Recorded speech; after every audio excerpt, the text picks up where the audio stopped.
welcome inside another episode of Grit here at Manhattan Beach Studios. I'm Victoria Dennis alongside Meg Burgdorf, and joining us today is three-time medalist in the last 3 weeks, mind you, on the Pro Beach Tour and AVP standout, Molly Shaw. Hi guys, thanks for having me. Yay! So fun. So fun. Thanks for joining us. Of course, yeah. Okay, let's get to it. Your story is a little bit different. You come from the suburbs of Chicago. Yep. Not a lot of beach volleyball. We know there's Oak Street Beach, one of the tourist stops on the AVP, but you grew up in a time, not that you're like that much older, but there wasn't. No, back then beach volleyball wasn't what it is now. No, it is not. Even like 10 years ago, like it's not what it is now. So your story is a little bit different. You grew up in the Chicago suburbs. Yep. How did you end up on the beach? Man, I got cut from my high school indoor team.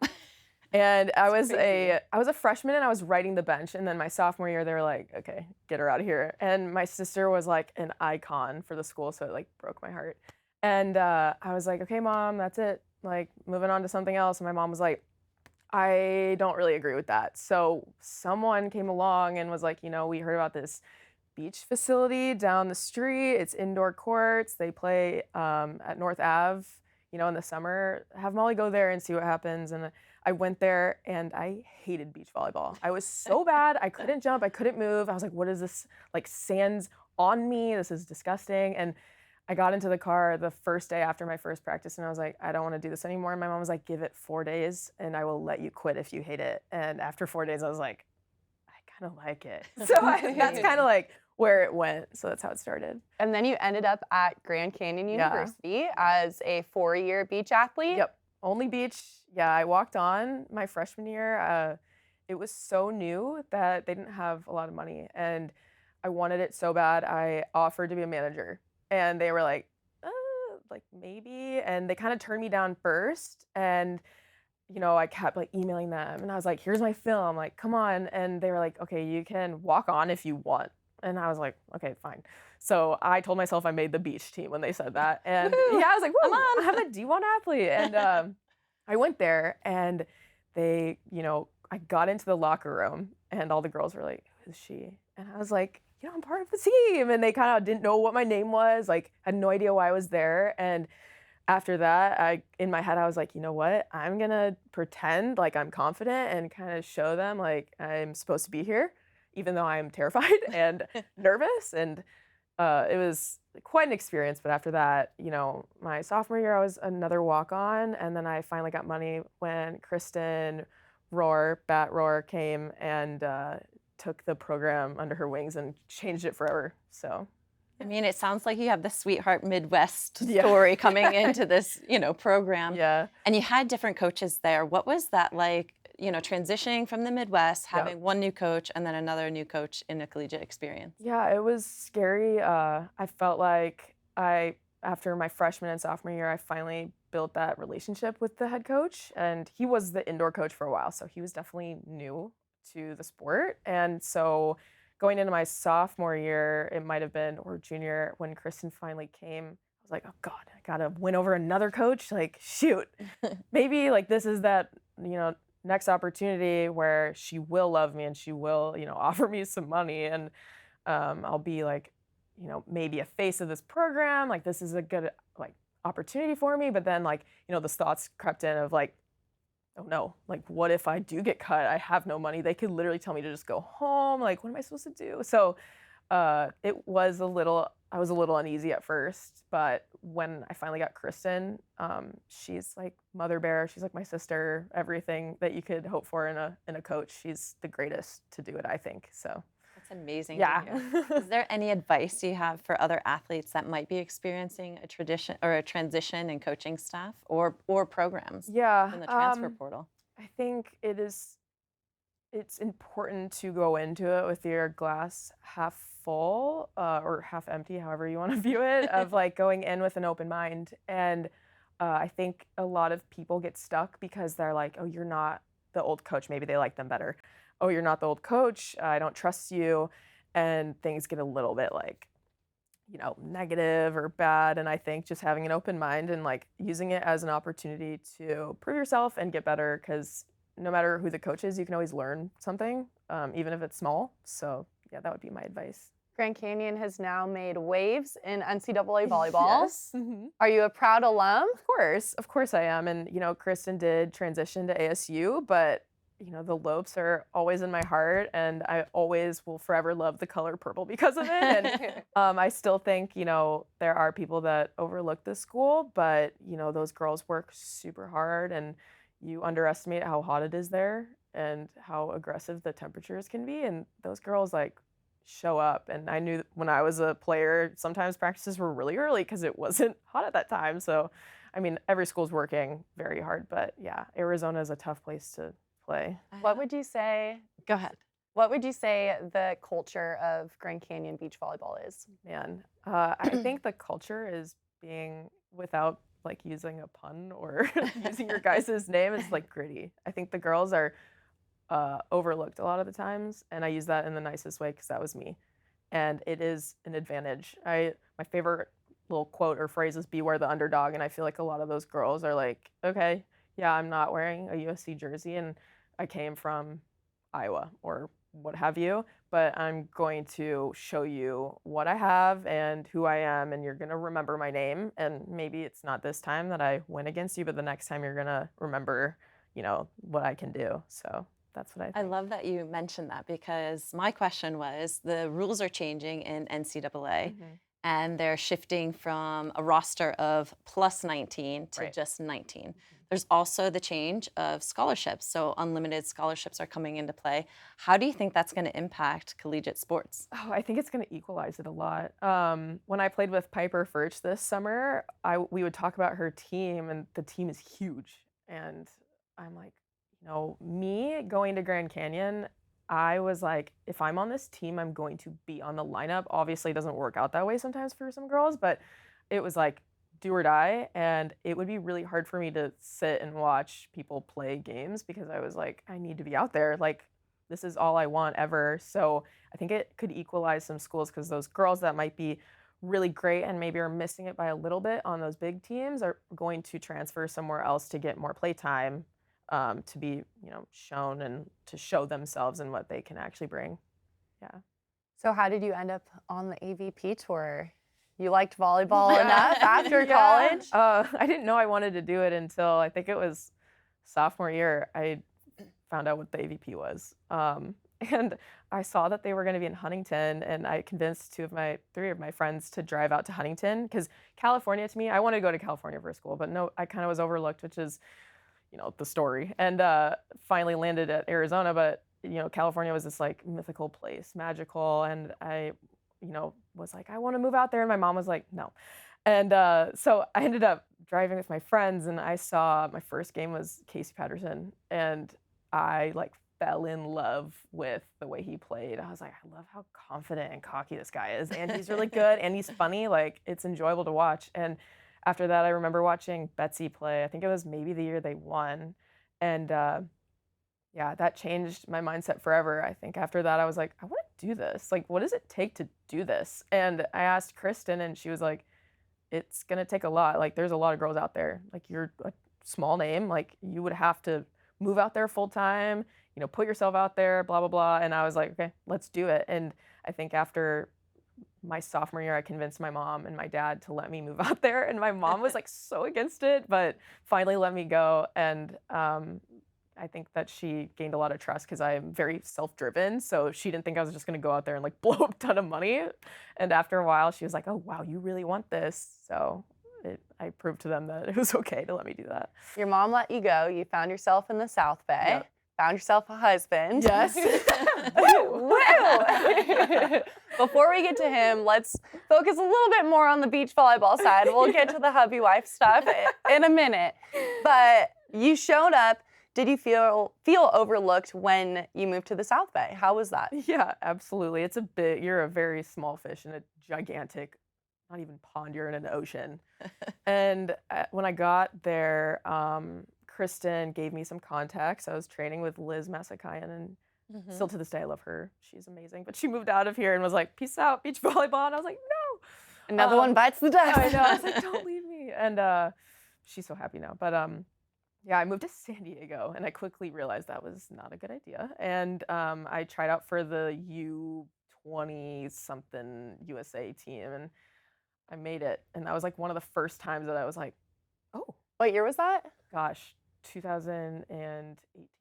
No, no, no. Wait, that was like 2017 maybe. Something Really? early. Yeah, it was so early. Okay, then I feel like, was it the U23 team? It might have been. Yeah. Because I That was you on the were both on? U23 team. I was, yeah, Probably. the USA U23 team Yeah. when I was like a junior in college. I feel like that was like 2016. Might have been around there. Yeah. Yeah. It was like And that. Camila was Right. on it. Yes, and like Skylar Caputo and Yeah. who Maddie Maybe you're the year Rowe. after, because I would have remembered you, Yeah. like being on the team with was you. like- I can actually check the roster because I was running the whole thing. Yeah, so good. Thank you. I'll bring for those letting up. me be a part of it. And I made that team, and I was like, oh, I have to be in LA for this. And I was like, shoot, Mom, what do I do? And she's like, does anyone want to house you? And I was like couch hopping on someone's friend's couch and just like living there for like a couple weeks. And when it finished, I went back to San Diego, and then was like, oh God, I have to move to LA after school. Like, this is the place to be. This is where all the good players are, and they're like really driven, and they've been in the whole USA pipeline. Like, I have to figure out a way to make this work. And so, yeah, after college, I moved out of GCU and literally packed my little tiny Toyota Corolla and drove straight to Los Angeles and lived with a grandma in her spare bedroom. I love it. It was amazing. Back when Airbnb was actually couch surfing and, Yeah. and rent a room. And she had 2 poodles. It was like the best ever. So that's kind of where it all began. So in terms of partnership, I mean, Yeah. you talked about Kristen connecting you with coaches, with Liz. Yeah. How has it been navigating partnerships? Because that's kind of the missing component to real success in beach volleyball, in my opinion. Yeah, like when it began or right now? The whole journey. The whole journey, man. When I first moved out to California, I think I was like, I was unsure how it worked. I was asking people like right when summer started, and I didn't realize you asked people in like January. And I also didn't realize that a lot of the girls I wanted to play with girls on their college beach team, and no one at the time was playing beach volleyball in California from GCU, so I didn't really have those connections, which stunk, but that meant that I had to get out of my comfort zone and start talking to people and like, I don't know, making my own connections. And I was training with Liz a couple times. Like we would meet in Huntington, and I met my first partner, Morgan Martin, who played for Hawaii, and her and I became really close friends. And so that was really helpful. And I felt like she helped me like integrate into the community a little bit more. And like the more practices you have, the more people you meet, the more phone numbers you have. So, you know, I would send those really awkward texts and be like, do you want to play with me? And I would get a lot of no's, but finally someone would be like, yeah, sure. And I'm like, yes, okay, this one. And then it would kind of like move up and up and up. And yeah, the more practices, the more people you meet. So you just get into better practices. And I think, you know, fast forward to now, now I know that you're supposed to ask people earlier, and you're supposed to align goals. That's a big thing for me this coming year. I want to make sure that the person I play with is aligned with my goals and kind of understands my mindset and where I want to go. Like not only this year, but like how is this helping me build for, you know, my end goal? And can that person help me? And is this like a short transaction? Could this be longer? So it's much more than that, like how it started. Being overlooked from the beginning, how do you now? You have 3 medals in the last 3 weeks, which we'll talk about that right after this. Yeah. But being overlooked in the South Bay, it is a very competitive community. Like whether you're on the sand playing beach volleyball or any like facet of your life, it's just unfortunately part of that LA scene that it Yeah. is very competitive and very like, well, who do you know? And like, Right. oh, well, like, what can I get from this Yeah. relationship? And coming from the Midwest, you don't really see that too often. How does it feel now? Do you feel like you constantly have to prove yourself? I don't think that'll ever leave me. I still, to this day, feel like I'm an underdog, and I don't know when that will end in a good way and a bad way. You know, a lot of people after these 3 tournaments, they were like, do you feel like you made it? Like, do you feel like you finally like stepped into this new role? And while I want that, it's still, I'm like, I have so much work to do. Like, I want to leave something behind when you know, want to leave the sport. I don't want to just walk away and disappear. I want people to remember me, and maybe use what I accomplished to fire themselves up. So yeah, I don't know. Goosebumps. Oh gosh. Volley bumps. Let's go. But I still think I have so much that I need to get better at. And so while I do feel like I know a lot more players and I have a lot more respect, I still feel unsettled. And I don't know if that will ever go away. Well, feeling unsettled got you 3 medals in the last 3 weeks. Let's Yeah. talk about that. Yeah, man, it was an adventure I'll never forget. I mean, it was, if you were to have told me I got 1 medal before the trip started, I would have been like, shut up. Like, and getting 2, I was like, oh my God, my dreams are happening. And then the 3rd one, I was just in disbelief. I still don't know if I've been able to like actually like digest what we were able to accomplish. And Let's start with the first one. You went to Yeah. China. yes. You played with Tony Rodriguez. You played with Yes. Gina Urango Mhm. on the AVP League tour. Yeah. AVP League. She left the league. You said, hey, Tony, want to travel to Asia and be gone for about a month? Yeah. It was so funny. She literally left the league, went home, grabbed herself, showered, and went straight to the Yeah, airport. she didn't even have time to celebrate. Yeah, she literally was winning. like, see ya. And I Yeah. was following it, and I was like, this girl's gonna be exhausted. Oh my God. And meanwhile, When I saw her, sorry to interrupt, when No, I go saw for her it. like on the stream, she's like, yeah, like we have the league and then I'm going to Asia. Like I'm like debating business class. I'm like, girl, I'm like, Get yes. it. She tried, and they didn't have any room. So no. she tried, yeah, which she deserved it. But yeah, I was following the league, and obviously, I've always thought Tony was an absolute warrior. The way she plays, it felt similar to me. I'm a very intense player. I've matured. I used to be very angry, and now I feel like I've like honed that in and used it as, you know, something to empower me. And I've learned to use calmness with it and also like let it fire me up. But I look at Tony and I see myself sometimes, how fiery she gets, and I was like, this can be really fun. So we talked about it honestly in the beginning of season-ish, and when she was playing with Gina, I was like, you know, I am looking for some, you know, help in these tournaments. Are you willing? And she was like, yeah, I would love to play internationally. So we signed up, we got in, and we did the dang thing. But yeah, China was interesting, and I actually was coming from a family event, and she was coming from the league, so we landed in China the day before the qualifier, and I never do that. And I, on the plane, was like stretching, using everything you could use to make sure my legs were fresh, like walking around, trying to adjust to the time zone, like doing my absolute best, hydrating. I like went to the bathroom 17 times, it felt like. And when I got there, I was like, okay, game time. We landed, I have to adjust, we have to go to practice, and then the next day it's time. Had like what, 7 practices with Tony, and I was like, there is no time to be stressed. It is, we just gotta do it. And so we kind of just were both like exhausted, but we were like, okay, game time, let's do it. So yeah, that's kind of how it began. And then you're in the qualifier. Yeah, You made it out of the qualifier. early. Do or die. Yes. 2 games to get in. Yeah. And then it was just road dog Yeah. all the way to the stand. All the way. And again, like the goal, the first tournament was just to qualify. And I think when we qualified, which we qualified in the third 16-14 against the home team, China, who was severely underranked. They were very good. And I mean, we were tired and it was hot, but that team was great. And so after that game, I was like, whew, okay, we qualified kind of. And then you wake up the next day and you're like, wait, no, I want to win more. Like that wasn't satisfying enough. Like, here we go.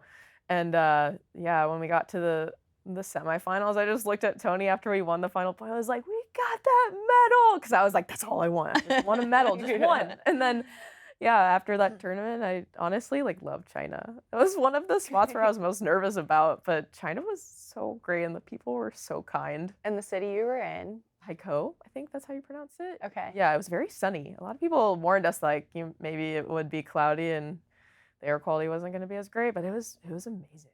I really loved Nice. it. Yeah. Good. Yeah. So what are some of the travel tips for China? Yeah. And maybe even that longer jet lag transition. What are the Yeah. things that you found to work for you? I I haven't found like the perfect recipe per se, but what I did on the way to China, which worked, so I'll just share that. I wore really long compression socks the whole trip. It was like 15 hours, so that was a long time to wear compression socks. and I bring essential oils, a face mask, of course, or an eye mask, earplugs, not AirPods, earplugs. Like I go to sleep. I don't like listen to music. And this is so weird, and I think that no one has done this before. And if you have to tell me. But I got this thing. It's like a little foot hammock. Oh, I've seen those. Okay, so ridiculous. It was so cozy. I wonder who bought those. Me. And it was just for this trip because I was like, okay, I have to try everything. And so I put my feet up on it, and James was sitting next to me, oddly. And I just kind of like curled up next to him and I just slept like majority of the flight. My advice, and a few coaches have told me this, is if you're tired, sleep. A lot of people focus on trying to get on the time zone, which I've tried and here and there, and like, you don't want to sleep too long on the plane and stuff, but I would rather get a lot of sleep because who knows what the sleep will be like the next day. So if you're tired, like don't, take that from yourself. A lot of people might disagree with that, but that's just what has worked for me. But I also overhydrate, get up to go to the bathroom a lot, and I try and eat on the time zone that I'm going to. That would be the one thing. Did that you I would pack a try. lot of food for China? So much. We packed like camping meals, freeze-dried meals, which was actually quite delicious and then also disgusting. And we packed so much protein and, energy bars and things that I can't even touch that stuff right now because it's sure. disgusting. Overloaded. Just like shoving it down my throat for energy. Because they really have a hot pot, so you need Yeah. a spoon and something that you can make with hot water. Right, exactly. And I usually bring an electric kettle with me just in case that they had one. So, and peanut butter. But yeah, we checked, our own respective bags full of stuff. And I didn't eat it all, which is surprising. So Nice. yeah. Good. Okay, so the color you got in China was Silver. silver. Yeah. Then you made your way over to India. Right. And then you were in India for a week, Yeah. right? Yeah. Got another medal in India. Yeah. What was that like? India was a tough one. I have only done back-to-back tournaments twice before, and I didn't really know what I was getting myself into. I've been to India, and it was I played with Abby Van Winkle, and we didn't qualify, and I was there for like 3 days, and her and I, after we lost, were like, let's go home. So I was like, okay, we have to stay here because we have a tournament after it. So it's like we're here for a week regardless, and we were in the qualifier again. The confidence was high though. I've never played in a qualifier where I was like, over my dead body, will you beat me? And we had one game, thank goodness, and yeah, we did a really good job of just shutting that team down. And when we made it into the tournament, I just was overwhelmed with exhaustion, but I'm such a, again, intense player that I was like, forget about it, just like be a bulldog, come on, go. And every game was just so tiring, and we get to the semifinals, and again, same mentality, over my dead body, will you not get a medal? So I was like, it's right there, you just gotta grab it. And when we lost, I was like, you will have to pull this medal out of my hand. And we went up against 2 Olympians from Lithuania, and I look up to that defender, Monica. And so when I played her, I was super nervous. But yeah, we played really well, and that was a dream to beat someone I look up to. It was weird, and I like almost wanted to go up to her after and be like, I love you. But she was in a different headspace than me, so I didn't do that. So what are some of the tips to play back-to-back tournaments, let alone back-to-back games in a day? Like, how do you manage that in terms of warming up? And Yeah, warming up. The first game, we warm up a little harder than the second. We get there a little bit later, but we prioritize stretching more the second game. This is just personal. This isn't what you should do. Whatever works for you. But we prioritize stretching more the second game and getting just like the perfect contacts. Nothing like no crazy jumping. And if we had 2 games after the first game, we like went back, ate, put our feet up, napped maybe if you had the time, hydrated, and then yeah, definitely showered, and then came back out, and it was like as if it was a new day.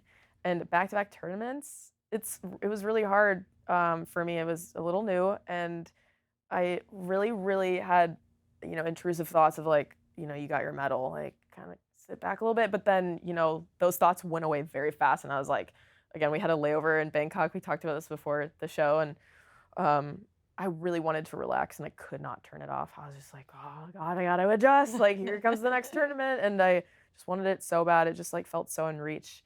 I felt really confident next to Tony. So I just was like, I just want this for me, her, and just to like get the most out of this experience. So. And the medal you earned? It was bronze. Bronze. Yes. Okay. And then after India, you said, let's do it one more time. Yeah. Let's fly now from India to the Philippines. Yes, which was so far. It was fun after that. I felt like everyone on the tour was doing the 3, so we were all like traveling together and we were all on the same flights. And luckily, that flight from India to the Philippines, a lot of room. So we, as all of the athletes, like France and I'm like blanking on other countries, but we all like looked at each other, and right when the plane took off, we all like adjusted to get like our own row, and we were all like kicking back.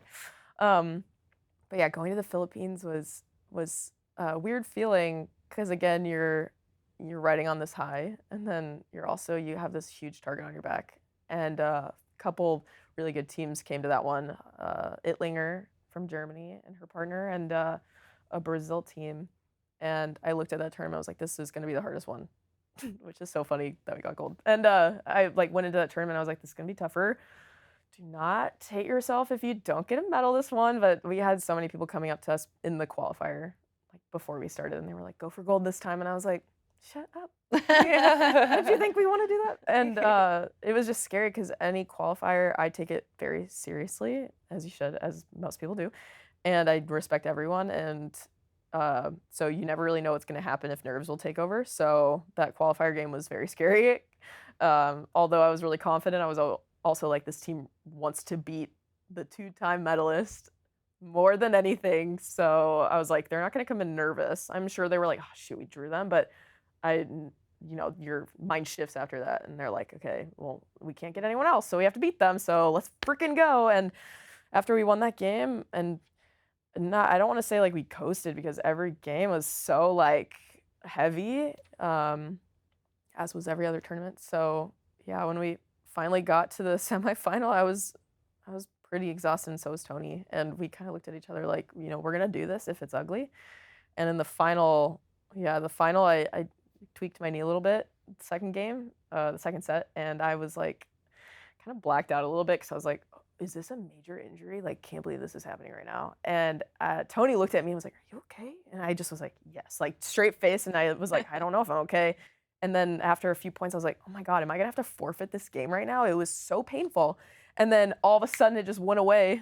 In the third set of that game, I just was like riding on adrenaline or something, and it took over, and Tony does what she does, takes over. So yeah, she got a couple huge blocks here and there, and now I have gold, and I'm like obsessed with the them. trifecta. Yeah, I can't believe it. Jeez. Can't believe it. 3 weeks. Special. Yeah. 3 weeks, 3 qualifiers, and 3 medals. Mm-hmm. Road dog life. Yes. That's probably a stat. I want to Google that. That has to be a stat. Has to be a Who's stat. the last team that went from a qualifier to gold? I mean, that's seriously impressive. Yeah, I mean, there was a couple of guys teams that I think Sweden, they were hot. They're like the newer Swedish team.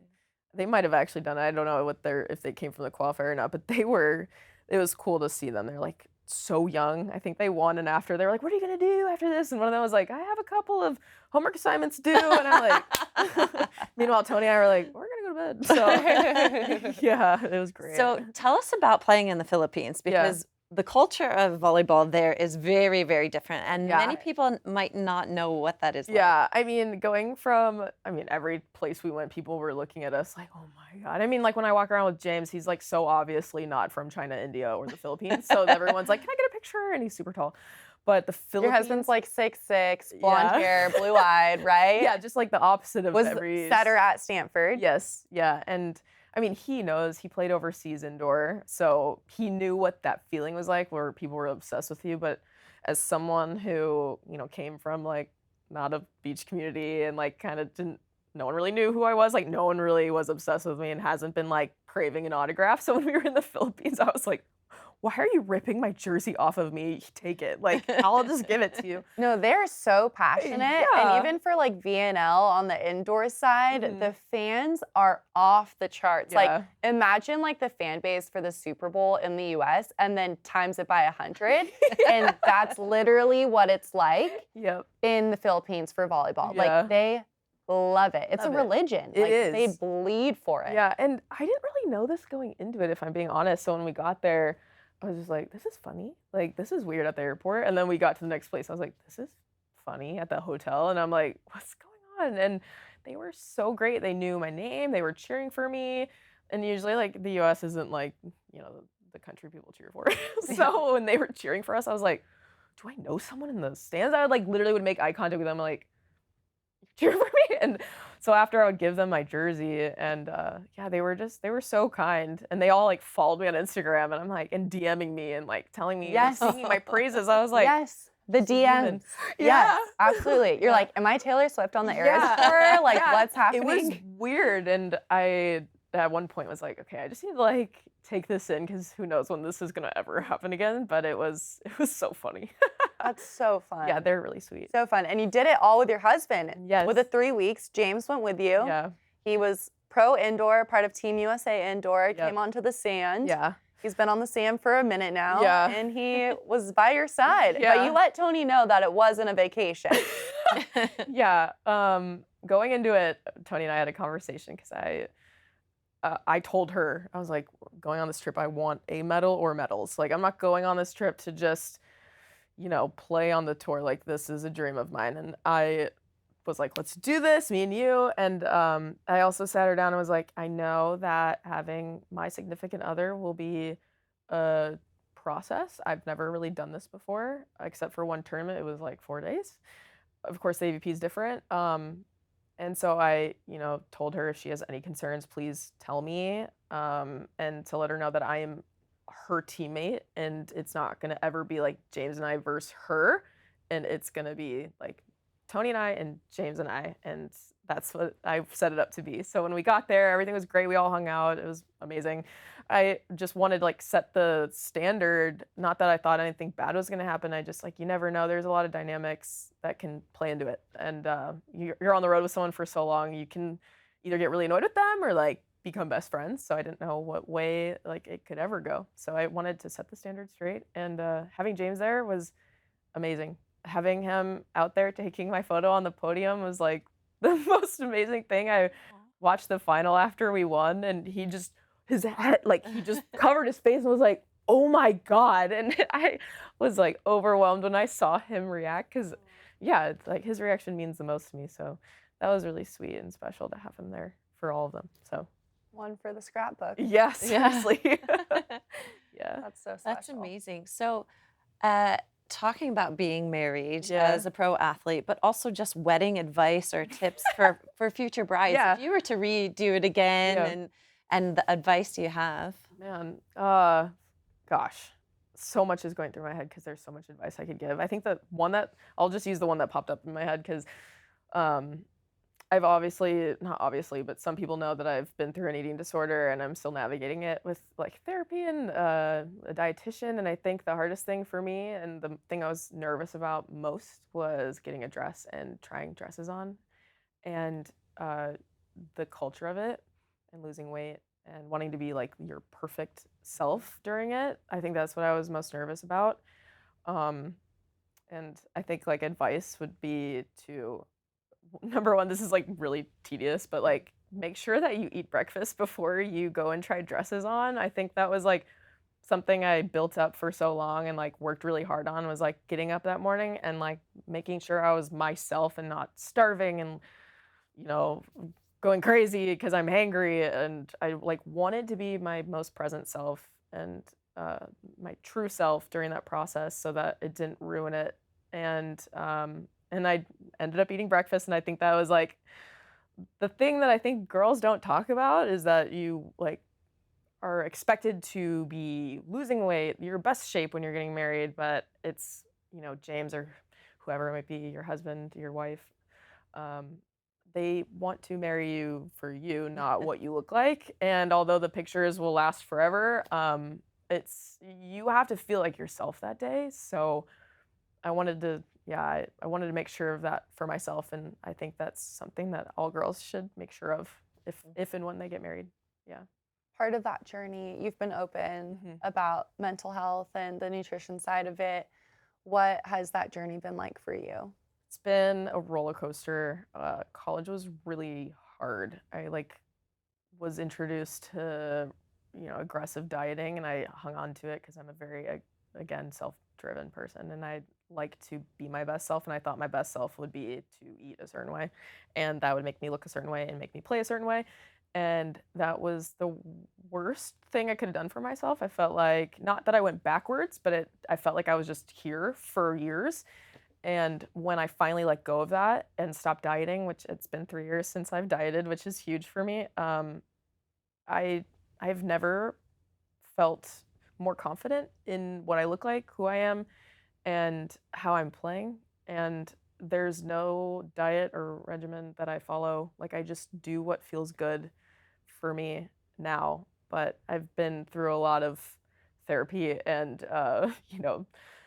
the process has been really, really long, and it got me here, which is really emotional for me because I didn't know that it could even look like this. I always just thought that there was going to be that really awful noise in my head constantly. It's still there sometimes, it's just quieter, but I'm told that it'll be gone forever at some point if you just keep working for it. And I know that a lot of girls can, not that every girl has an eating disorder, but we're all introduced to disordered eating at some point, and there is that voice in your head where you look in the mirror and you're like, ooh, like I look fat, or I look disgusting, or I'm not worthy. And I hate knowing that every girl goes through that, like every girl and boy. So Yeah, everybody's body's different. Right. And genetics plays a huge role. You can't fight genetics. It's just is what it is. And you're dealt the cards that you're dealt, and everybody's healthy looks different, and that's okay. Right. What, like, my strong will be different from your strong, will be different from my brother's, will Yeah. be different from James, you Yeah. know? How was James's role through this journey for you? Yeah, James is such a calming human being. I'm very emotional. So while I'm the roller coaster, he's the steady one. And it is hard for men to understand. That's just the truth. And I think it's been a learning process for him too. He has, obviously his mother, his sister, and his grandma he's very close with. And I think I am learning so much from him, and he's learning so much from me. So we're able to balance each other out. But he's, gone to therapy sessions with me and has heard the stuff that I think about, go through, experience, and do to myself, have done. And for him to really like understand it is always going to be really hard. It's like a lot of people, when I was first explaining it to them, they're like, why don't you just eat? And I'm like, okay, great advice, thank you, we'll take that into consideration. It's just so much harder than that. So for him, he's just like my rock. And sometimes I need to be more communicative about what I need from him, and when I do that, he knows exactly what I need. And that's kind of just like how relationships should be. It's like, it shouldn't even be me just sitting there hoping that he says something. Like, sometimes I just need to be honest and be like, I need you to tell me I don't need to work out today because I just want to work out because I want to lose weight or something. I need you to tell me it's okay to be lazy today. And he'll be like, it is okay to be lazy today. And that to me just like calms my mind. So I can't just expect him to do that, So With social media, and I coach high school girls for indoor volleyball at SCVC. We didn't grow up in a time with social media. Yeah. And with the TikTok, with the Instagram, like at the middle school level, like girls doing everything that are like 12 and 13 from like, this is like my face routine so I don't get wrinkles. I'm like, you're literally Retinol like at haven't even 12. gone through. Yeah, you're 12 years You're old. like, you Like don't you need haven't even retinol. gone through puberty. Like Yeah. what? And then like the added layer of the eating disorders and Yeah. like constantly comparing yourself. Right. What piece of advice do you have for a high school girl Yeah. or even a college athlete that is coach. going through Yeah. this right now? Oof. I could say so many things, but I always say your body and what you look like is the least interesting thing about you. Like, your most interesting thing about you is your personality and how you treat people. And while that's easier said than done, I've had to write a lot of those phrases down to kind of like trick myself into believing it. And having those like positive affirmations of like those silly little things I used to write in the mirror, like, you're beautiful. Even if I didn't believe it, I would see it. And I'm like, and then after a while, you're like, okay, I'm kind of used to that. And then you kind of like just like digest it, and it's just like inside of you now. But it can be so hard to give advice to younger girls, because I've talked to a lot of girls that, I get DMs a lot, and they're like, how are you doing this? Like, I don't know how to prove to my mom that this is, as serious as it is. I don't know who to talk to. And I always am like, number one, I'm not a professional. Number two, here's a lot of, therapists that I know nearby. that you can reach out to and find out their pricing and stuff like that. And so I think that if it is something that is on your mind every single day and you're always thinking before food and after food about your body, that like sometimes your parents and your friends are not the people to talk to. A professional is going to actually help you. I had a lot of trouble with that when I first, decided something was wrong, like going to my mom, and my mom is amazing, but she just didn't understand. So it was unfair of me to be like, "Can you help me?" Because she was like, "I can't. Like, I don't know what I'm doing." So sometimes, yeah, giving them resources to actually talk to professionals is like the best advice you can give. Yeah. And how about for coaches? I work Yeah. with a lot of coaches, especially male coaches. That Yeah. are, I don't know. Can I? Can I not? I Yeah. gotta say something. Yeah. Any do's or don'ts for them? I think, I think, yeah, it could go really south fast. You kind of have to know who you're talking to, of course, and sometimes you don't know how they'll react if you say like, "Hey, I've noticed you are looking a little different. I'm concerned." Like sometimes they'll like not trust you after that, and or tell their mom on you. And I think with that being said, being really open and honest and more communication is probably the best thing you can do. Um, it might be hard if you are very concerned about a girl and it is, all you can think about. It is hard, but I strongly, strongly think you should bring the family into it. And because that little girl, however old, sometimes cannot make those really tough decisions by themselves. And I couldn't. And I just needed someone to look me in the face and be like, "There's something wrong with you. Like, get help." And it sucks and it's like the worst feeling ever. But once you like start the process, it is like I look back on that, I'm like, I'm so thankful for it. So it's hard, but it gets easier. Well, thank you for being so open Yeah. about your journey. course. And, there's a lot of people out there that identify with your journey and your story. So thank you Yeah. for sharing with us. Of course. Yeah. Yeah. I want to end our conversation, of course, back on the volleyball side. Yeah. Even about everything. I got like teary-eyed saying that to you right now. Oh, why? Because I just think you're so amazing. Oh my God, Victoria. Yeah, I Thank do. you. I That's so just sweet. I really love your story, and Thank you. I can see myself in you with being like overlooked and like the underdog, and like I just want to hold your Oh my God, that's so hand. sweet. Thank you for saying that. Yeah. Okay. Anywho, okay, let's talk about the AVP. So we just had the league wrap up. Mhm. Did you watch the league? What's your opinion on Of it? course, I watched. I thought it was something I never imagined for the sport when I first walked into it, and it was a whole new concept. I really liked the pairing up with a guys team. Obviously, I didn't play in it, so I don't know like what all it took behind the scenes. But watching it, I felt like it was so cool to see the girls team and the guys team like be like BFFs and like cheering each other on. And we all like miss a team aspect. Aside from having the other person on the court with you, we miss having more of that. So it was cool to see, and of course hope to be part of it. But watching it was awesome. Yeah. What did James think of it? Same thing. Him and I were watching it, off and on, and of course the rivalries. And once it got to the end, we were just like, man, who is gonna win this thing? Like you could just kind of feel the momentum like shift and like, what was it? What was Tony's team name? San Diego San Diego. Smash. You could just feel them. They were like a freight train. Mm-hmm. And it was really cool to watch. Other teams too. And like talking to Therese, who's one of my really close friends, about the difference of 15 points versus 21 points, and then her going international to 21 points. And even Tony told me when we played our first match, she was like, "Dang, 21 points is long." I'm like, yeah, I don't know. Yeah. So yeah, I it thought was of that different. too, and I thought it would bug me in the beginning because the game changed, Yeah. but it didn't. It was like that sandwich, the middle part Yeah. was gone. And I know like from players, the 15 points were so fast, like he really couldn't make a lot of errors. So it really showcased who was like on top of it. And obviously everyone has a good and bad game. So it's not like someone's great in the league and like they're bad or whatever. But yeah, it really showed like what team like did their homework and was like coming out again like a freight train, and they were like, we're gonna go and we have to go now, and other teams that kind of like sat back a little bit. So it was cool. Yeah, it was cool. Tony and Gina, they were last in the league, and then Gina was like kind of lit a fire under her ass. Yeah. Then they just chipped away, Yeah. and we all know what Tony looks like on the court, and she is just a fireball, and I freaking love that I girl. love it. Like her presence, her character, She's one of a kind. One of a kind. She beats her own drum and is unapologetic about it. And we should all be like that, honestly.